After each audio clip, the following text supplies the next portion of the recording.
25 August 2025 Sony नावाचा Hindi cinema बघितला. ठीक आहे.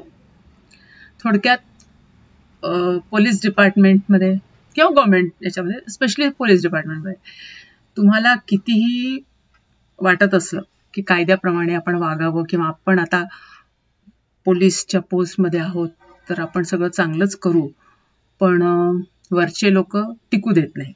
मुख्य म्हणजे ज्या पॉलिटिकल लीडर्स आहेत त्यांचे कनेक्शन्स असतात ज्या मोठ्या ऑफिसर्सशी, ते शेवटी त्यांच्या मुलांनी किंवा इतरांनी केलेल्या पापांच्या करता लहान सबऑर्डिनेट्सची बदली करून, म्हणजे त्यांना धमकी देऊन बदल्या करणं वगैरे प्रकार करतात. त्याच्यामुळे त्यांनाही ते ऐकावं लागतं. तर अशा याच्यात एक सोनी नावाची जी इन्स्पेक्टर असते, पोलीस इन्स्पेक्टर, तर तिला काय काय सफर करावं लागतं हे थोडं दाखवले. तर तेच म्हणजे ती आपल्या नवऱ्यापासून वेगळी राहत असते एकटीच, त्याच्यामुळे तसंही तिला इतर लोक त्रास देणं वगैरे सारखं चालू असतं आणि ती मग धोपटूनच काढायची. मग तिला सारखं तिची जी सिनियर ऑफिसर असते ती चांगली असते, तिचा नवरा मोठ्या पोस्टवर पोलीसमध्येच कमिशनरच्या खालच्या लेवलला असतो, तर ती तिला सारखं समजवत असते की डोकं थंड ठेवत जा, असं इतकं गरम डोकं असणं चांगलं नाही, आणि तिची चांगली जमत असते.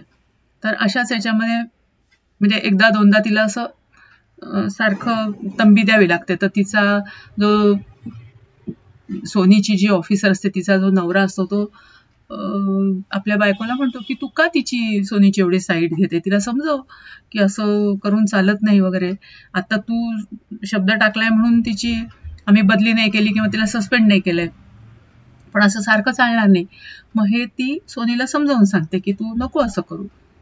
पण एकदा असंच मग हे लोक गेले असताना एका ठिकाणी कामासाठी, तर आणि असे मग बरेच इन्सिडेंट्स दाखवले की एकदा ह्या लोकांची चेकिंग चालली असते की कोण ड्रंक अँड ड्राईव्ह मध्ये आहे, तर तो जो एक माणूस ज्याला पकडतात ती म्हणजे ती सोनी त्याला हे करते की आप नीचे उतरो, तुम्ही ड्रिंक केलेला आहे.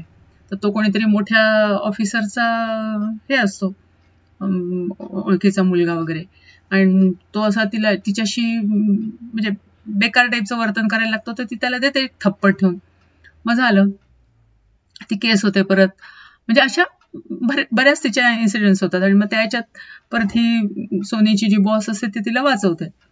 तर अशाच याच्यात एकदा ह्या दोघी जणी एका कॅन्टीनमध्ये चहा पित असतात आणि सोनी म्हणते मी वॉशरूमला जाऊन येते.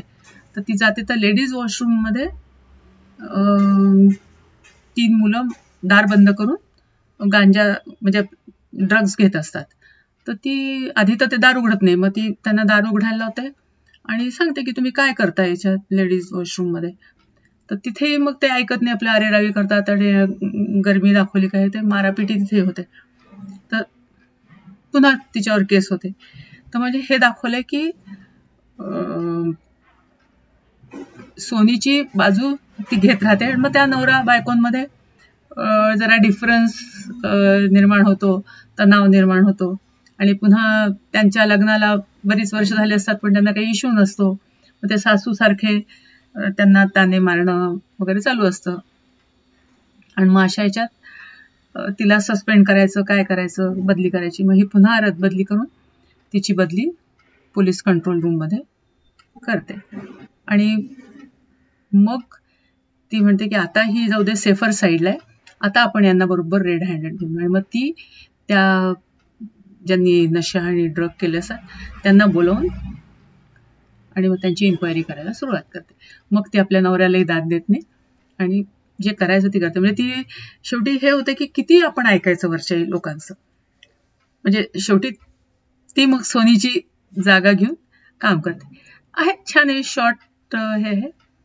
ओव्हरऑल इन्स्पायरिंग हेच आहे की चांगल्या माणसाला किती चांगलं काम करायचं असलं तरी वरचे करू देत नाही आणि त्याच्यामुळे मग समाजात शेवटी अशीच अराजकता पसरत जाते.